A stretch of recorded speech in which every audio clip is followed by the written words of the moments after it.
Olá, alunos da disciplina Projeto Integrador 1 da Univesp. Bem-vindos. Vamos dar continuidade às nossas discussões. Nós estamos ainda numa fase que é a de organização do conhecimento para a proposição do projeto integrador que vocês vão realizar. O que eu vou fazer na aula de hoje e na próxima aula é olhar com bastante cuidado o conteúdo da temática deste projeto integrador, que é a probabilidade estatística, na Base Nacional Comum Curricular. E vamos conversar um pouquinho sobre a importância de vocês fazerem esse estudo, essa pesquisa, como parte do trabalho prévio de preparação do projeto integrador que vocês vão desenvolver.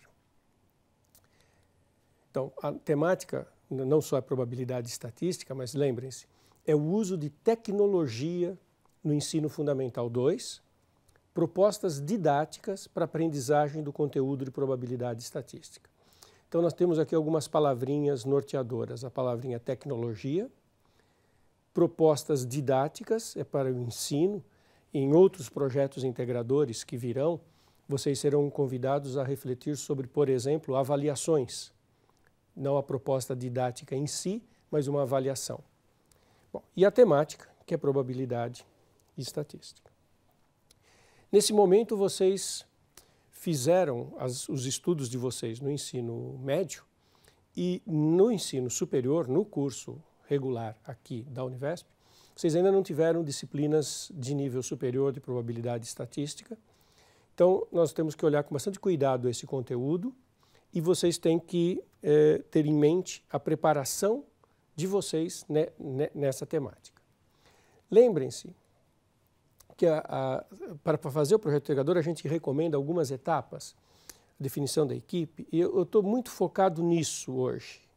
Pesquisar o tema, vocês entenderem em profundidade qual é este tema. Isso serve de base para as etapas seguintes, que envolvem escolher a escola parceira e o dialogar com os professores da disciplina para que vocês possam propor uma atividade consistente e efetiva. Então, é essa parte que eu estou enfatizando. Vocês precisam entender bem quais são os conteúdos que são trabalhados no ensino fundamental, final do ensino fundamental. Eu vou mostrar com detalhes o 8º e o 9º anos. E precisam pesquisar em várias fontes. Eu vou fazer o exercício em cima da BNCC porque a Base Nacional Comum Curricular, primeiro, é um documento oficial, portanto não pode ser ignorado. E porque é um documento comum para todas as escolas. Livros didáticos também são interessantes para vocês olharem, mas livros didáticos variam de escola para escola. Então a BNCC é um ponto comum para a gente trabalhar. E eu insisto na importância de vocês estudarem esse assunto, para que quando vocês vão conversar com um professor, quando vocês vão a uma escola, vocês tenham a visão do todo que vai ser ensinado de probabilidade estatística para poder fazer a proposta de ensino. Cada escola, cada livro, cada professor, talvez tenha uma realidade um pouco diferente. Talvez numa escola um professor tenha decidido que um certo tópico vai ser abordado com menor ênfase ou um outro com maior ênfase. Mas para que esse diálogo seja efetivo, vocês precisam estar muito bem informados sobre esses conteúdos. Então vamos percorrer esses conteúdos. É um tema bastante amplo, probabilidade estatística. Tem muitos aspectos e isso vocês vão ter que levar em conta na proposta de ensino que vocês vão fazer. Talvez vocês não façam uma proposta para percorrer todo o conteúdo. Eventualmente, no projeto de vocês foquem num certo tema para poder desenvolver o uso de uma tecnologia de uma forma efetiva num certo tema. E tem temas muito abstratos e temas muito mais concretos, num caráter de mais aplicações. Mas afinal, quais são esses temas? Olha só, eu vou percorrer então com vocês o 8º e o 9º anos do ensino fundamental. Base comum curricular, ela fala em princípio multiplicativo da contagem. Então, do que se fala aqui? Técnicas de contagem. No 8º ano, não há uma proposição na base nacional para que se ensine arranjos, permutações com repetição com esta linguagem. O que se propõe é o princípio multiplicativo da contagem, que é bastante básico e é aquela história que a gente chama de regra do produto. Próxima aula eu faço até exemplos de uso disso. Mas então, princípio da contagem. É importante vocês delinearem esse escopo. Nós estamos falando da regra do produto para contagem, aquela que quando você vê eventos que se sucedem, para saber o número total de ocorrências possíveis, você multiplica os números de ocorrências individuais. Um outro tópico é que o aluno tenha noção de que a soma das probabilidades de todos os elementos de um espaço amostral é 1, que é a probabilidade do todo. Observa como um tópico quase que engraçado, né, na base nacional. Ele dá uma ênfase aqui na ideia que o aluno precisa ter de espaço amostral, mas a ideia de que o todo sempre vai ocorrer. É uma coisa um pouco conceitual sobre o que é um espaço amostral de um evento. E quando a gente compreende isso, nós e os alunos temos um certo ganho conceitual, saber que a soma de todos os eventos tem probabilidade de 1, ou seja, sempre ocorre algo que está no universo do espaço amostral, mas é uma coisa muito simples depois de compreendida. Então vamos pensar o que é que a gente vai explorar muito isso. Gráficos, há uma boa ênfase sobre isso. Gráficos de barras, quando você informa dados na forma de barras.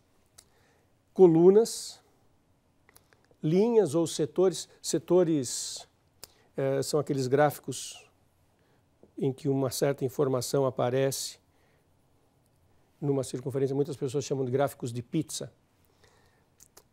O que constitui esses gráficos e como que eles são adequados para determinados conjuntos de dados? Vocês vão encontrar esse tipo de gráficos, colunas, setores, na página de esportes dos grandes jornais, na página de economia, na página de segurança, na página policial. Vocês vão encontrar informações desse tipo em muitos lugares. E isso é uma das coisas que vocês têm que ter em mente. O foco que vocês vão implantar no trabalho de vocês. Vocês podem eventualmente ficar numa atitude mais escolar. Ou vocês podem ficar numa atitude mais de aplicação, do uso do conhecimento escolar no dia a dia. Isso é muito forte nessa parte do 9º ano e está previsto ali na base nacional. Isso é um outro tema. Não sei se isso é claro para todo mundo. Organização dos dados de uma variável contínua em classes. O que está envolvido aqui? Quando a gente trabalha com dados, a gente separa, né, os dados discretos e contínuos. Para efeitos práticos, se eu vou fazer uma tabela sobre motoristas e quantas multas eles tomaram, o número de multas é número inteiro. Alguns motoristas não tiveram nenhuma multa, outros tiveram uma, outros tiveram 2, outros tiveram 3. E, bom, eu tenho coluninhas para expressar esses dados, que é 0, 1, 2, 3, sendo esses números o número de multas. Imagina que eu vou trabalhar com a altura dos alunos numa escola. Um número muito grande de alunos e a altura de cada um. Os números ficam muito distintos. Se eu medir com um aparelho que vá para vírgulas, então um aluno mede 1,62 m, o outro mede 1,62,3 m, o outro 1,62,5, o outro 1,59. Esses números ficam muito dispersos, quase como numa variável contínua. Na hora de expressar isso, a gente agrupa em classes. A gente coloca os alunos assim entre 1,60 e 1,65, alunos entre 1,65 e 1,70, 1,50 e 1,55. Então, esse é o tema, organização dos dados de uma variável contínua em classes. É isso que está ainda no 8º ano. Ainda no 8º ano, pesquisas censitárias ou amostrais. Isso é uma coisa complexa.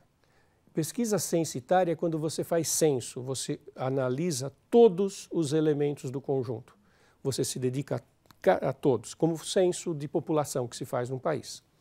Amostral é quando você seleciona um pequeno grupo para tentar tirar a partir do grupo da informação do grupo, conclusões sobre o todo. Então, a BNCC prevê planejamento e execução de uma pesquisa amostral. Claro que tem que ser algo simples no contexto do 8º ano. É um tema interessante para usar uma tecnologia para fazer. Quando vocês forem olhar a base nacional, para cada um desses temas, eu destaquei aqui só esse da pesquisa censitária ou amostral, mas para cada um deles, a base nacional fala qual é a habilidade que tem que ser desenvolvida. Por exemplo, selecionar razões de diferentes naturezas, razão física, ética ou econômica, que justificam a realização de pesquisas amostrais e não censitárias. Por que alguém faz uma pesquisa amostral e não censitária? Esse é o objetivo deste tópico no 8º ano. E reconhecer que a seleção da amostra pode ser feita de diferentes maneiras. Pode ser feita uma amostra casual, uma amostra sistemática, estratificada. O que são esses conceitos? Vocês precisam se aproximar desses conceitos para compreender bem isso. Então, espera-se que o aluno adquira esta competência. Desse mesmo tema, ainda fala planejar e executar pesquisa amostral, selecionando uma técnica de amostragem adequada e escrever relatórios que contenham gráficos apropriados para representar os conjuntos de dados, destacando aspectos como as medidas de tendência central, amplitude e conclusões. Então, uma série de conceitos de estatística aqui que vocês precisam explorar antes de fazer a proposta de trabalho. Indo para o 9º ano, análise de probabilidade de eventos aleatórios, então o aluno precisa saber o que é evento aleatório, vocês precisam pensar um pouquinho nisso. Eventos dependentes e independentes. Esse é um conceito fundamental, extremamente importante, muito adequado para fazer o uso de tecnologias para o ensino. Eu vou falar mais sobre isso na próxima aula. Ainda percorrendo o 9º ano. De novo, gráficos divulgados pela mídia, retoma o que estava no 8º ano, e elementos que podem induzir a erros de leitura ou de interpretação. Muitas vezes um gráfico pode ser feito de tal forma que as pessoas ficam com dificuldade de interpretar aquele dado. Cito um exemplo importante. Há poucos anos nós tivemos uma crise hídrica no estado de São Paulo. Havia um medo, né, de que pudesse ter falta de água na região da Grande São Paulo. E a maneira como a Sabesp divulgava os dados era uma maneira histórica. Ela tinha, o nível 0 era um nível 0 do que chamava volume útil. Mas tinha reservas técnicas além do volume útil. E na primeira maneira, que é a maneira interna que a Sabesp sempre usou, quando chegasse no 0, passaria para o volume útil. E as pessoas ficavam confusas com esses dados, porque como assim? Depois do 0, que água que tem? Se está no 0, acabou a água. E era uma coisa técnica da Sabesp divulgar que o volume útil terminava no 0, mas a água não tinha acabado. Tinha o que eles chamavam de volume morto, que era uma grande quantidade de água disponível que nós utilizamos. Então nós entramos no volume morto. E aí como é que você entra quando você entra no volume morto? Como é que você fornece o dado? É negativo? Isso causava confusão nas pessoas. Então, gráficos podem causar dificuldade de interpretação no público leigo. E é um momento que a gente pode refletir sobre isso. De novo, leitura, interpretação, representação de dados de pesquisa expressos em tabelas. Aqui um ênfase em dupla entrada, gráficos de colunas, de novo, de barras, de setores. Isso é retomado no 9º ano, já estava no 8º, está no 9º, então é um tema comum, que vocês poderiam usar esse tema no projeto de vocês, porque ele seria adequado tanto para o 8º quanto para o 9º ano. De novo, planejamento e execução de pesquisa e apresentação de um relatório. Vocês veem que é uma temática grande, abrangente. Talvez não dê para fazer tudo. Então, hoje a gente fica por aqui com esse convite para vocês repassarem todos esses conteúdos, repensarem todos esses conteúdos, pensando em como que vocês vão propor o projeto integrador de vocês. Tá ok? Retomamos a isso na próxima aula.